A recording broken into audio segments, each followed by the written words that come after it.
ममता जी को तो एक हफ्ता पहले हार स्वीकार लेनी चाहिए। और ममता जी 5 दिन नंदीग्राम में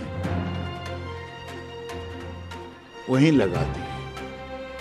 और ममता जी में अगर हिम्मत है तो शुभेंदु अधिकारी की तरह कहें कि अगर 2 मई को रिजल्ट में मैं हार गई तो राजनीति से इस्तीफा कर दूंगा, अगर है हिम्मत।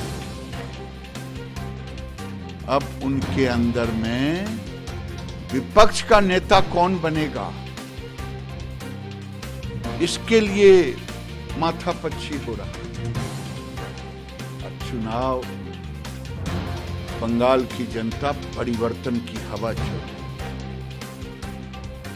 और परिवर्तन की आंधी में ममता जी नंदीग्राम में दुबक के रह गई और वहां भी उस आंधी में बह गई।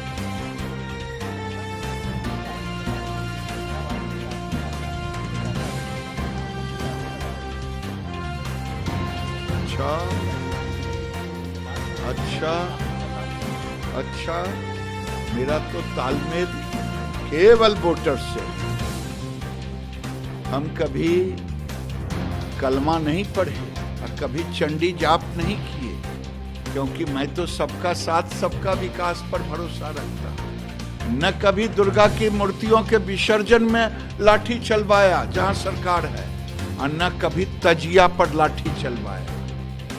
ये तुष्टीकरण की राजनीति अति सर्वत्र बरजते हो गया। अब विकास जीरो। ये एक दिन भी विकास की चर्चा की ममता बनर्जी? विकास की ही नहीं तो विकास की चर्चा की करेगी क्यों? ये तो तुष्टीकरण, गुंडागर्दी, कहीं कलमा पढ़ना, कहीं लोगों को दुर्गा मूर्ति पर बंदिश लगाना, कभी चंडी जाप करना। ये काम चुनाव आयोग का है, बीजेपी का काम नहीं है।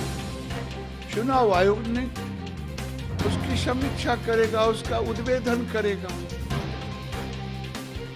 भाई ये चुनाव आयोग का काम है, वो करेगा अपना काम। उसमें किसी पार्टी को, कम से कम बीजेपी को तो बोलने की जरूरत है।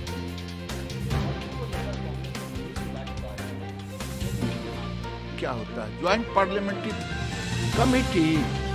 तो कल तो कहीं सदन में ये लोग, कांग्रेस के लोग ये न कह दे कि अब इलेक्शन कमीशन को हटा दीजिए, अब एक जेपीसी बना दीजिए चुनाव कराने के। जब ये पंजाब जीत जाते हैं तो ईवीएम ठीक, चुनाव आयोग ठीक।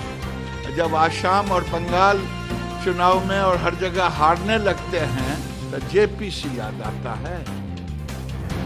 देखिए, टीएमसी दिन ब दिन एक्सपोज होती जा रही है और हार की बदहवासी बिल्कुल उनके सामने है, और उसके चक्कर में हिंसा और अन्य तरह की तमाम नकारात्मक हरकतें बंगाल में शुरू हो चुकी हैं।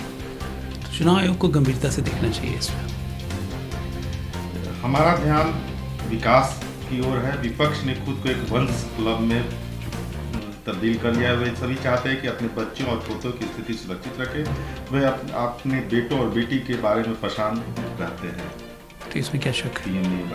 इसमें क्या शक है? देश की तमाम पार्टियों को देख लीजिए, अपने बिहार में देख लीजिए, आरजेडी का क्या हाल वही हाल, लोजपा का क्या हाल वही हाल, यूपी में देख लीजिए समाजवादी पार्टी का क्या हाल वही हाल, बहुजन समाज पार्टी वही हाल, टीएमसी में देख लीजिए भतीजे के लिए परेशान, कांग्रेस पार्टी में तो खैर पता ही है, पीढ़ी दर पीढ़ी डीएमके देख लीजिए, कहीं के अकाली दल देख लीजिए, शिवसेना देख लीजिए, सब पूरे देश का तो यही हाल है, परिवार में बर्बाद। नंदीग्राम में ममता बनर्जी एक बूथ पर जाकर के बैठ गई। अब उन्होंने हमला बोला, कहा कि क्या आप जानते हैं कि मैं कल नंदीग्राम के बूथ पर क्यों गई थी, वहाँ क्यों बैठ गई थी? बाहर से आए सभी गुंडे बंदूक के साथ वहाँ जमा हो गए। वे सभी किसी और भाषा में बात कर रहे थे, बीजेपी के लोग गुंडे हैं। ममता दीदी फ्रस्ट्रेट हो गई हैं। पूरे देश ने देखा कि 2 घंटे बूथ पर बैठ के वो चुनाव रुकवाना चाहती थी, उन्होंने रुकवाया भी पोलिंग। ममता दीदी ये संहार के लक्षण हैं। वो खुद जब टूटती है आस, जब थकती है सांस, जब रूठते हैं अपने, मुंह मोड़ता है जमाना। जब अंगड़ाई लेता है संकल्प, फिर बनती है कहानी, बनते हैं अनमिट निशान। देखिए मेरे साथ संघर्ष की दास्तां।